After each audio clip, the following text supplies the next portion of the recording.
Coucou les amis, les héroïnes, je vais faire une vidéo aujourd'hui sur l'anxiété des hauts potentiels et des THPI. Pourquoi les hypersensibles, les hauts potentiels, les surdoués sont particulièrement anxieux et comment en sortir. Je crois que c'est une vidéo qui va cartonner parce qu'en ce moment, il y a vraiment beaucoup de problèmes par rapport à ce stress. Et que je crois que d'ailleurs, cette vidéo va concerner un peu tout le monde, parce qu'il faut bien comprendre que les hauts potentiels, finalement, euh, vont vivre les mêmes choses que les normaux pensants, mais ils vont le vivre de manière décuplée, et c'est pour ça que eux, ça se voit. Mais finalement, je pense que si on regarde toute la population aujourd'hui, 98% des gens sont complètement stressés.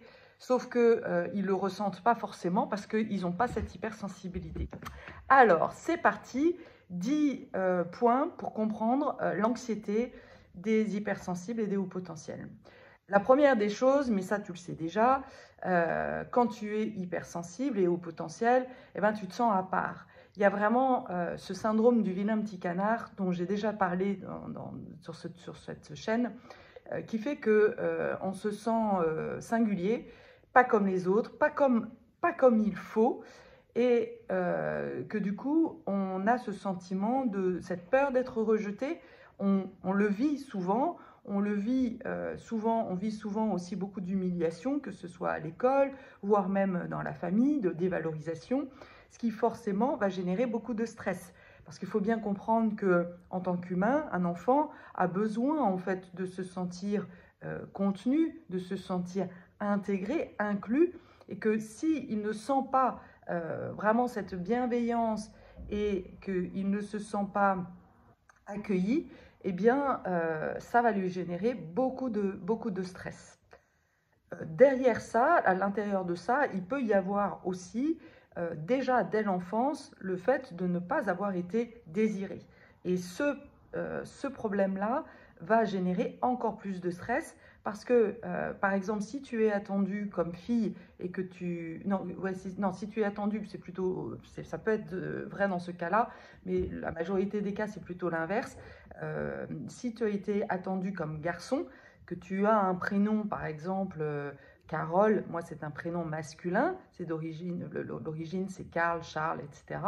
Alors du coup, eh bien, quelque part à l'intérieur de toi, tu as l'impression d'être un imposteur, une imposteur dès la naissance en fait. Tu n'es pas celle que tes parents attendent. Et l'hypersensible va tout de suite sentir en fait le désir des parents, essayer de se suradapter, ce qui va générer beaucoup de stress.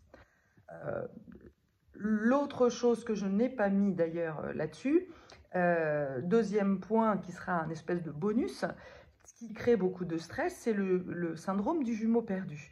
Le syndrome du jumeau perdu, c'est le fait qu'il y a un spécialiste qui a fait beaucoup de travaux là-dessus, qui a démontré qu'à peu près 10 à 15 grossesses étaient gémellaires, mais qu'on pouvait perdre très tôt un des embryons. Moi, c'est le cas, en fait, c'est mon cas. J'ai aussi perdu un embryon au moment de la naissance de ma fille, enfin de la conception de ma fille. Donc du coup, ça va générer beaucoup de stress, ça va générer beaucoup de culpabilité aussi par rapport au fait d'être survivant. L'autre chose aussi qui peut générer beaucoup de stress, c'est l'histoire familiale. Si tu es issu d'une famille d'immigrés, là, tu vas porter déjà dès le départ des gènes d'anxiété parce que il y a des grandes chances que tes aïeux ont dû migrer, ont souffert lors de la migration, ont eu un parcours de vie compliqué et ces traumatismes de guerre aussi, tout simplement, qui n'ont pas été transmutés, dont l'émotion n'a pas été exprimée, eh bien, tu le récupères et ça, c'est le résultat de l'épigénétique. C'est démontré, le stress se transmet de génération en génération, et en général, ça va augmenter. Et d'ailleurs, moi, je constate qu'il y a beaucoup de personnes qui sont issues de familles d'immigrés parmi les hypersensibles. Ce n'est pas un hasard, c'est pour moi une des causes, en fait, une des raisons de l'hypersensibilité. Troisième chose, c'est la platitude.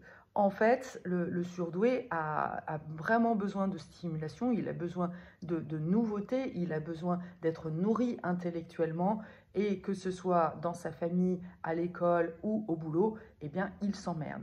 Et donc, quand il s'emmerde, eh bien, ça va générer du stress, parce que c'est comme s'il y avait une énergie. C'est comme si tu avais une Ferrari, mais que tu avais le pied à la fois sur l'accélérateur et sur le frein en même temps, ce qui va forcément générer beaucoup de stress, parce que ça ne va pas assez vite. Il y a une espèce d'impatience comme ça qui va se générer, et qui va générer beaucoup d'anxiété. Le quatrième point, c'est le côté mental, le côté raisonnement, le côté prise de tête, qui est lié au fonctionnement, en fait, souvent d'ailleurs d'un de tes parents, ou les deux, du modèle de tes parents, et de la société, c'est-à-dire qu'on est dans une société où le mental va primer, et où le côté rationnel, c'est comme ça, c'est pas autrement.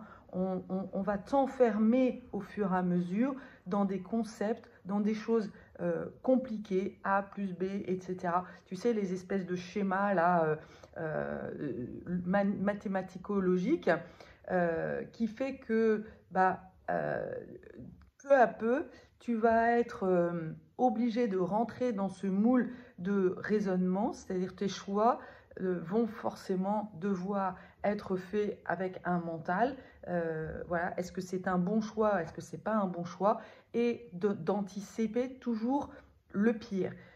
Tu as dans ta mémoire, il faut bien comprendre que le cerveau fonctionne toujours quand il est en stress, à aller chercher en fait des expériences passées traumatisantes et de les projeter dans le futur. Et ça va générer beaucoup de stress. Et comme tes parents ne t'ont pas appris en fait à vivre dans l'instant présent, ne t'ont pas appris à écouter ton corps, à écouter ton intuition, à écouter ta spontanéité, eh bien ça va générer beaucoup de stress. Parce qu'en réalité, le stress, comment il se gère? Il ne se gère pas avec la tête. La tête n'a pas cette capacité. Notre cerveau reptilien, lui, il est dompté pour fuir, ou pour attaquer, ou pour se figer. Tu comprends bien que ce n'est pas tout à fait des solutions pour pouvoir gérer le stress. Donc, pour pouvoir gérer le stress, là j'anticipe un petit peu sur les solutions, mais il va falloir descendre dans le corps, se réapproprier ce corps et écouter, parce que ton corps, finalement, comme les animaux, tu vois bien qu'un animal, quand il broute, eh bien, il est toujours alerte. Sauf que nous, on ne nous a pas appris à écouter notre corps, et tu vas comprendre aussi plus tard pourquoi eh bien, ton corps est n'est comme pas activé, en fait. Et ça génère beaucoup de stress. L'incohérence. Très souvent, les hypersensibles naissent dans des familles avec des injonctions contradictoires. Et puis, ça se rejoue aussi dans l'éducation, que ce soit aussi au travail, dans la sphère familiale. C'est-à-dire qu'on va te dire un truc, et après, on va te dire l'inverse. C'est-à-dire, on va te dire, mais non, mais tu as le droit de faire ce que tu veux. Et donc, toi, tu dis, moi, je voudrais pas avoir le bac. Je voudrais pas passer le bac. Je le sens pas, etc. On va dire, non, ça t'as, non, non, ça c'est, non, ça, il faut que tu passes le bac, c'est normal, c'est important, etc. Et ça, c'est valable pour tout. Moi, j'ai un exemple qui m'a vraiment marqué, et qui peut être anodin, mais qui est quelque part symptomatique d'un mode de fonctionnement parental. C'est-à-dire que quand on allait au restaurant, mon père nous disait tout le temps, vous choisissez ce que vous voulez. Et je me souviens d'une fois pour les 40 ans de ma mère où j'avais osé prendre le menu, pas le menu justement à la carte, alors que tout le monde prenait au menu. Et j'en ai entendu, j'en ai entendu parler pendant 107 ans parce que voilà, j'avais osé prendre à la carte. Donc forcément, ça va générer beaucoup de stress parce que du coup, tu ne sais pas sur quel pied danser.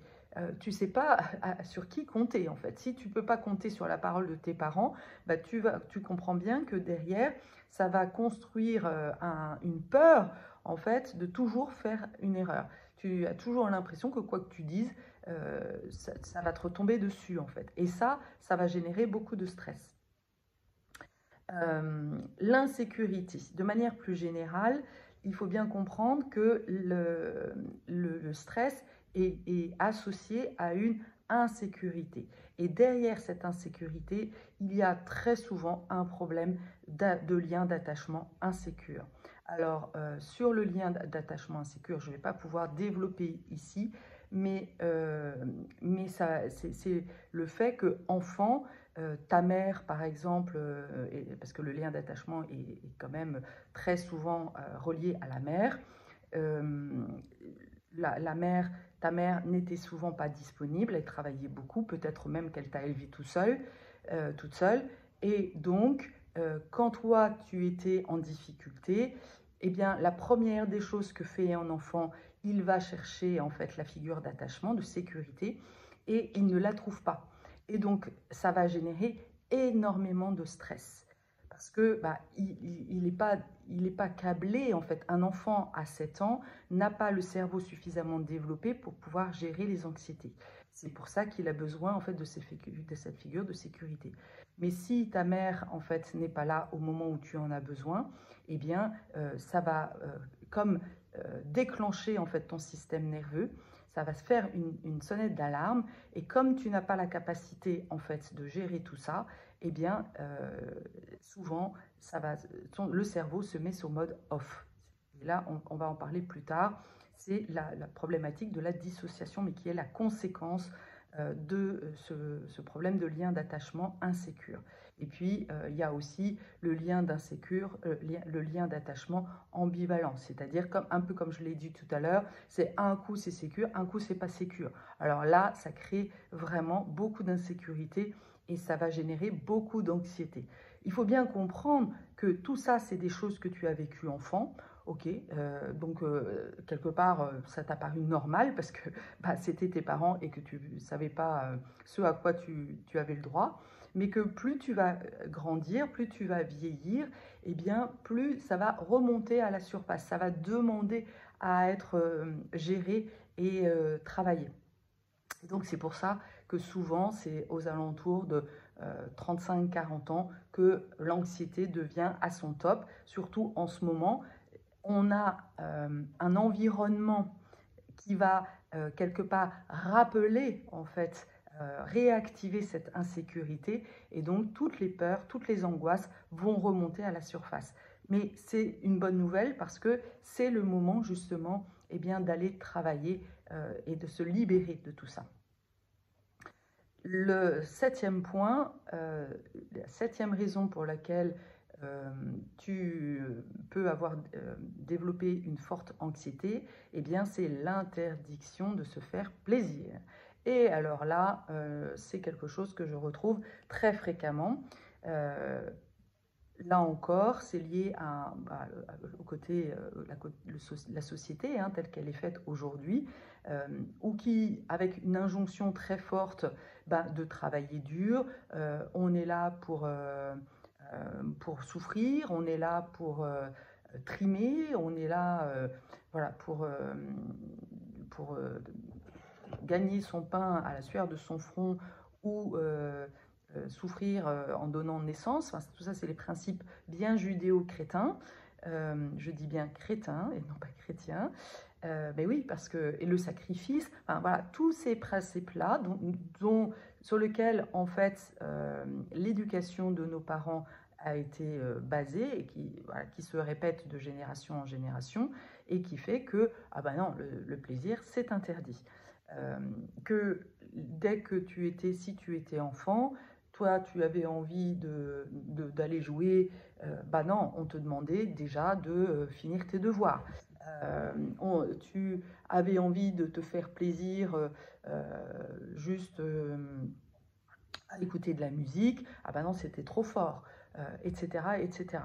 Donc cette notion de plaisir, et avec tous les tabous qu'il y a derrière, c'est à vous de dire le tabou du sexe aussi, le tabou de l'argent, c'est-à-dire que l'argent aujourd'hui est considéré comme il faut gagner de l'argent, mais non pas comme résultat en fait d'une activité dans laquelle tu prends ton pied. Non, non, l'argent, il faut le gagner et c'est souvent symbole de réussite sociale. Et tu as été certainement éduqué avec l'injonction bah, qu'il fallait que tu fasses des études, peut-être voilà, même faire des hautes écoles. Mais est-ce qu'on t'a posé la question de ce que tu aimerais faire? À quel moment vraiment on s'est intéressé à ce que tu aimais faire, à ce qui vibrait à l'intérieur de toi? Et ça, c'est vraiment une étape qui est fondamentale justement pour bah, révéler son être, hein, parce que si on ne le fait pas, eh bien finalement, on est sous emprise des parents. Et c'est les parents qui finalement vont gérer ta vie. Toi, tu es qu'une marionnette au service, c'est un peu l'histoire de Pinocchio, tu vois. Et l'histoire de Pinocchio, rappelle-toi, à un moment donné, il va visiter le pays de, je ne sais plus comment ça s'appelle là, il est emporté dans ce pays justement joyeux, mais et il va lui arriver des malheurs. Donc en fait, déjà dans notre inconscient collectif, dans notre inconscient, on nous met bien l'image que si on prend des initiatives, si on écoute nos intuitions et notre cœur, eh bien, il va nous arriver des problèmes. Et ça génère beaucoup d'insécurité chez l'hypersensible parce que justement, l'hypersensible, le haut potentiel, très souvent, son centre directif, c'est-à-dire son centre décisionnel, c'est soit les émotions, soit le sacral. Et le sacral, c'est le ventre. Donc toi, tu dois écouter ce qu'il y a dans ton ventre, ce qui vibre à l'intérieur de toi, mais on te dit, ah non, non, non, ça, t'écoutes pas ça, t'écoutes ta tête, voilà, et tu fais comme je veux, en fait. Et ça génère un grand écart, c'est-à-dire que ça t'écarte de ton chemin, ça t'écarte de qui tu es, et ça génère énormément de stress. Là encore, c'est pour ça que plus tu vas vieillir, plus le stress augmente, parce que plus tu comprends, on te met sur une voie droite, là c'est comme si on te dit non, non, toi tu prends l'autoroute, l'autoroute c'est sécurisant. Voilà, c'est vraiment cette image de dire, bah non, il faut que tu prennes l'autoroute. Alors que toi, t'adores en fait sortir, découvrir le monde, prendre les petites routes pour aller voir les villages, rencontrer des gens, etc. C'est vachement plus sympa, non? Eh ben, on te dit non. Donc, sauf que plus tu vas prendre l'autoroute, plus tu vas t'écarter en fait de ton chemin de vie. Tu vois, il y a vraiment un écart là qui va se creuser, et plus plus ça va se faire, plus ça va s'écarter, et plus le stress, parce que tu n'es pas sur ton chemin en fait. Et c'est ça qui va aussi générer beaucoup de stress en fait chez les hauts potentiels et les surdoués. Pour en revenir à l'interdiction de se faire ce plaisir, il y a derrière ça, eh bien, comme une croyance que je ne suis pas digne d'être vivante.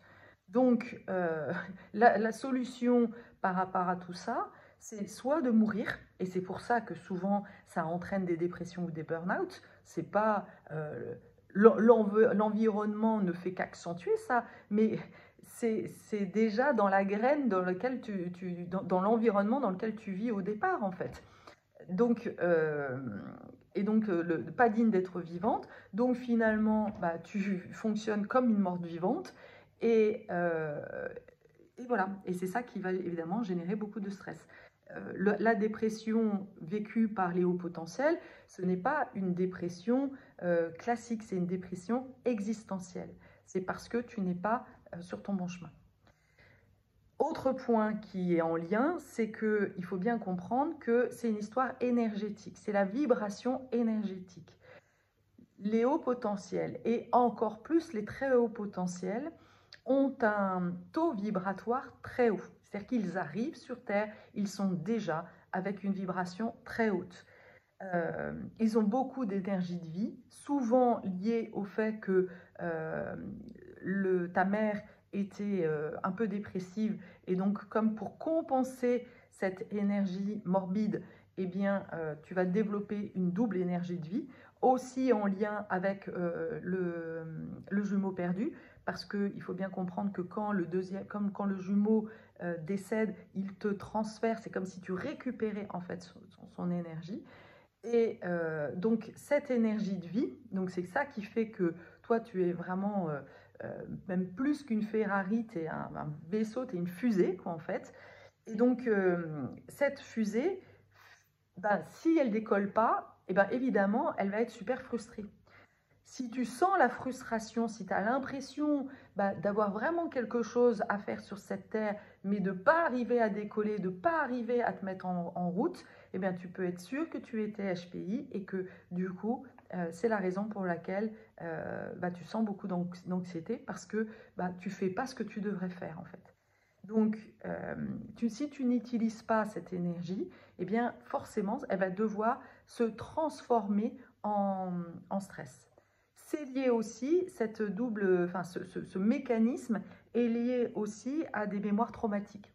C'est-à-dire que dans ton enfance, il faut bien comprendre que les traumas ont une multifacette. Souvent, on associe traumatisme à des choses très graves, des accidents, voilà, des choses, des viols ou ce genre de choses. Mais en réalité, tout ce que je viens d'expliquer, c'est-à-dire par exemple le fait de ne pas être entendu dans son énergie propre, le fait de ne pas être inclus dans sa singularité, le fait, la problématique d'attachement va générer un traumatisme. Et le traumatisme, c'est bien la réponse en fait au niveau physiologique du cerveau à cette difficulté. Et donc, l'enfant va stresser, et comme il n'a pas la possibilité finalement de gérer en fait ce stress, eh bien, c'est ça qui va faire que il va rester figé. Et c'est la raison pour laquelle, souvent, même si tu as l'impression d'avoir du haut potentiel ou quelque chose à faire sur cette terre, eh bien, tu vas rester planté. C'est en lien, c'est comme une espèce de mémoire, comme une réponse qui est déjà ancrée. C'est-à-dire que quand tu as une problématique, au lieu d'apprendre à sauter l'obstacle et à, par exemple, crier ou t'opposer, et ça c'est aussi en lien avec la crise de l'adolescence que souvent les hauts potentiels ne font pas. C'est-à-dire que cette énergie de rébellion, n'ayant pas pu s'exprimer, eh bien, cette force qui est à l'intérieur de toi, cette énergie vitale qui est à l'intérieur de toi, en fait, c'est comme si tu ne trouvais pas le chemin pour pouvoir l'exprimer. Et plus tard, voilà, si tu as envie de sortir, de ne plus travailler ou voilà, de faire quelque chose qui te fait plaisir, eh ben, il n'y a pas d'autorisation et tu restes bloqué. Et c'est en lien avec le neuvième point qui est la dissociation.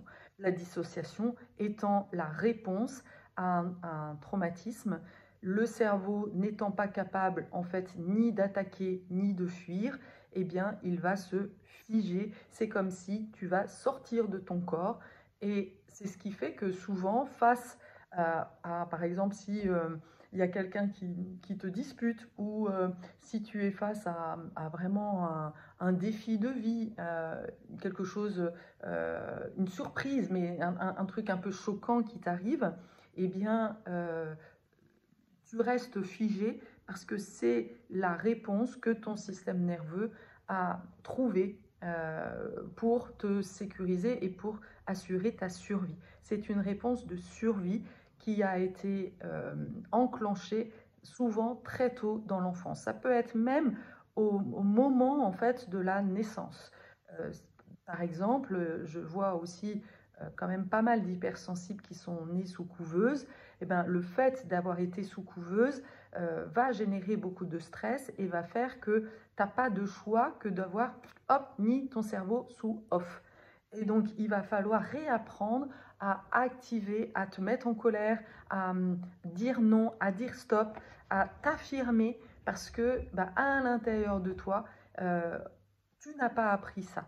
Tu as appris au contraire à te suradapter, à faire plaisir, voilà, à rester calme, voilà, c'est coucou panier quoi, tu vois. Et donc ça, c'est tellement en décalage avec qui tu es au fond de toi, ta vraie nature, que ça va générer beaucoup de stress. C'est comme s'il y avait un volcan là qui demandait à se manifester, mais qui ne peut pas exploser parce que bah, tu sais même pas en fait qu'il suffit juste d'ouvrir la porte en fait. Tous ces éléments-là, il faut bien comprendre, ils sont liés à une chose qui est la violence ordinaire. Je vois même après quelques séances en fait d'accompagnement, souvent les hauts potentiels et les hypersensibles que j'accompagne me disent bah oui mais en fait bah, moi je comprends pas en fait comment j'arrive pas à me mettre en marche parce que il m'est rien arrivé d'extraordinaire. Moi j'ai pas eu de gros traumatismes, voilà, il m'est rien arrivé de grave. Et il faut souvent vraiment que j'insiste pour leur faire prendre conscience que le fait, par exemple, de ne pas avoir de parents, d'attachement sécurisant dans l'enfance, c'est un des plus gros traumatismes humains. C'est un des plus gros traumatismes de l'humain. On ne peut pas, un enfant, quelque part, il ne peut pas survivre tout seul. Donc tu comprends bien que si sa mère n'est pas là pour le rassurer, même si sa mère ne le prend pas dans ses bras, voilà, si la mère n'a pas été là pour apporter du maternage, eh bien l'enfant, il faut bien comprendre que le nourrisson, il est directement en mode survie. C'est-à-dire qu'il a l'impression qu'il va mourir. Et donc c'est grave, c'est très grave ça en fait. Personne n'en parle de ça. Moi, je vois tellement de vidéos où on explique l'anxiété de l'hypersensibilité et des surdoués juste en donnant des choses, mais tellement bateau, quoi, en disant que oui, il est seul, etc., etc. Mais non, en fait, l'origine de l'anxiété, elle est bien plus profonde. Mais comme la majorité des psys ne font pas ce travail traumatique, ne connaissent pas en fait, on ne leur enseigne pas en fait, on fait pas la psychologie, le psychotrauma n'est pas enseigné en fait dans l'université psychologique, dans très peu en tous les cas. Donc comme ils ne connaissent pas, eh ben, ils ne le transmettent pas. Donc on reste à la surface, on reste sur le problème de la surface. Donc et c'est pour ça que la plupart des surdoués et des hauts potentiels, finalement, restent avec leur angoisse et leur anxiété. Parce que on leur dit quoi comme message? On leur dit « Ah, mais c'est parce que tu es surdoué que tu es anxieux. Ok, c'est parce que tu es différent que tu es anxieux. Donc, du coup, bah, ok, tu restes avec, quoi. Finalement, sois content parce que tu es surdoué. Bah, c'est le cadeau bonus, en fait. Voilà, c'est génial. Mais non, derrière l'anxiété, il y a de l'insécurité. Et derrière l'insécurité, il y a un traumatisme. Et derrière le traumatisme, il y a un trauma, c'est-à-dire un événement qui a vraiment été choquant pour toi. Et il faut bien comprendre que le trauma, ça peut être simplement des gros yeux. Quelqu'un, un parent qui lève la voix et qui regarde un enfant avec des gros yeux ou qui le punit, qui le met dans sa chambre, vu l'hypersensibilité que tu as, pour toi, tu as l'impression d'être rejeté. Tu le vis comme un rejet. Donc, c'est traumatisant. Et ça va rester dans ta mémoire. Donc, si tu ne le revisites pas tout ça, eh bien, tu vas te dire que c'est ta faute. Que c'est ta faute si c'est normal. Bah oui, d'ailleurs, je l'entends tellement ça. Ah mais oui, mais j'étais turbulent, j'étais pas un élève facile, donc c'est normal en fait que... Non. Et donc du coup, c'est comme ça que l'on fait perdurer des modèles d'éducation qui ne sont pas adaptés. Si tu penses que c'est normal d'avoir été puni, d'avoir une fessée parce que tu es turbulent, bah toi, le jour où tu vas avoir des enfants, tu vas reproduire ça. Si tu penses que c'est normal de ne pas protéger, de ne pas prendre son enfant quand il pleure parce que, soi-disant, il fait des caprices, parce que ça a été voilà, un des grands principes des pédopsychiatres pendant un certain temps, ce qui est une énorme connerie, eh bien, tu vas le reproduire. Et c'est pour ça que c'est vraiment important de faire ce travail, surtout en tant que mère, pour changer les modes d'éducation, pour que tu puisses prendre conscience pour tes propres enfants de l'importance d'être là pour eux. Voilà. Mais, et sans rentrer dans le sacrifice, on est bien d'accord, hein. Donc, la violence ordinaire, c'est justement tout ce qui ne paraît pas grand-chose, mais qui a un impact sur le système nerveux qui est vraiment très grave. Et qui fait d'ailleurs que, ça j'en ai pas parlé, j'en ai parlé déjà dans d'autres vidéos, mais que qu'est-ce que fait l'enfant aussi pour gérer son stress, et souvent même plus tard, eh bien, il va tomber dans les addictions.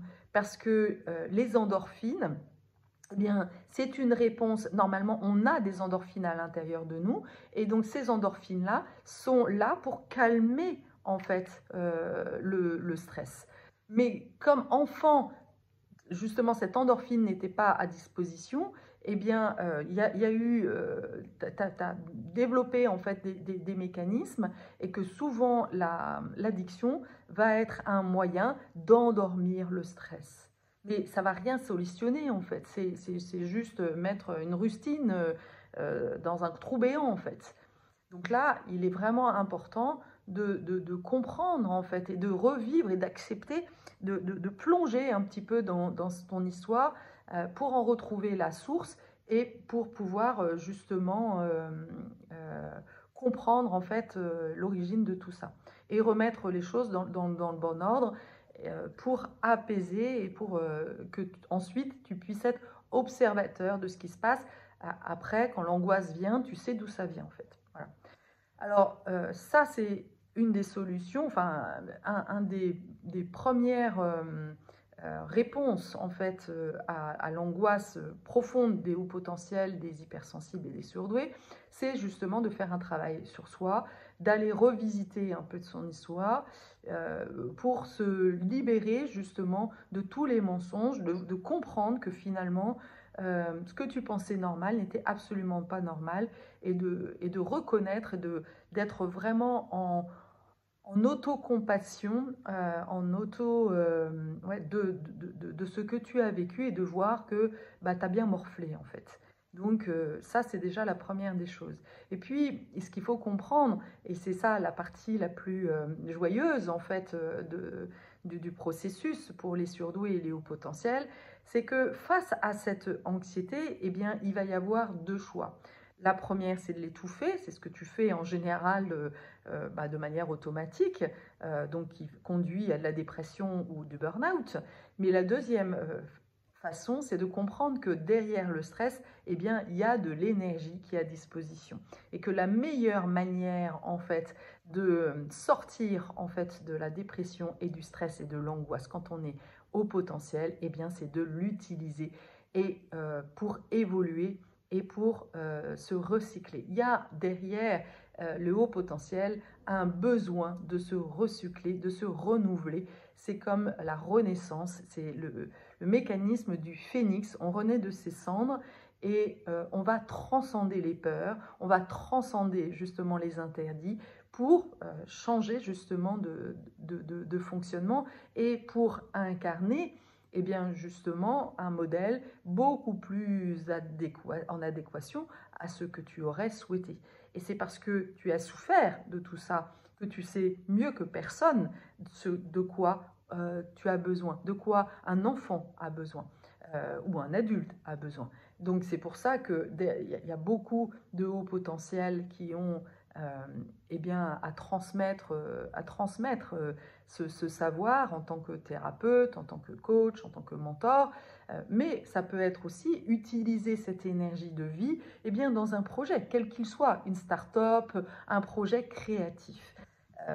Il y a vraiment besoin de remettre justement de la créativité, d'utiliser cette créativité. Le stress, finalement, est une créativité endormie. Ça, c'est vraiment, je pense, la chose la plus importante à transmettre, parce que c'est parce que justement, tu n'exploites pas ta créativité que tu stresses et que tu tournes en rond à l'intérieur de toi.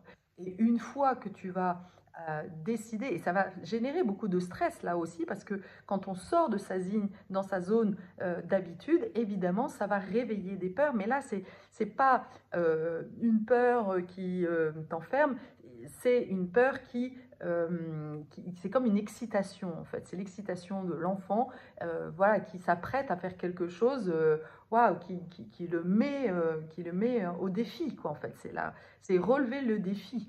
Donc, c'est vraiment cette énergie-là qu'il va falloir développer et qui va te permettre justement de ne plus être stressé. En gros, plus tu vas manifester tout ton être, ta créativité, plus tu vas rayonner et moins tu vas être stressé. Et ça, je peux le dire parce que c'est exactement le chemin que j'ai développé, c'est ce que j'appelle le chemin de l'héroïne. C'est pour moi le chemin du phare aussi, de développer en fait sa créativité. C'est parce que je l'ai fait que je peux en parler et valider que c'est le modèle qui fonctionne et qui nous est demandé en tant que haut potentiel. C'est vraiment, voilà, et d'ailleurs, tu peux repenser à des moments de ta vie où tu étais dans ta créativité et où tu t'es éclaté, et où ta vie était la meilleure. Parce que, voilà, toute ton attention était, et ton cerveau était focalisé sur un objectif. Et en plus, quand c'est un objectif et un projet qui donne du sens, qui est en résonance avec qui tu es, qui va contribuer à faire évoluer le monde, et voilà, tu as ce besoin aussi de contribuer à quelque chose de plus grand. Et quand tu le réalises, quand tu oses en fait le manifester, eh bien, ça va te rendre vraiment, là, tu vas changer, ta vie va vraiment se transformer. C'est la révélation de ton être, quoi. C'est vraiment la renaissance, et c'est waouh, c'est génial, quoi, en fait. Voilà. Donc, n'hésite pas à me dire si dans quel dans quel sujet, en fait, dans quelle raison de l'anxiété tu t'es le plus reconnu.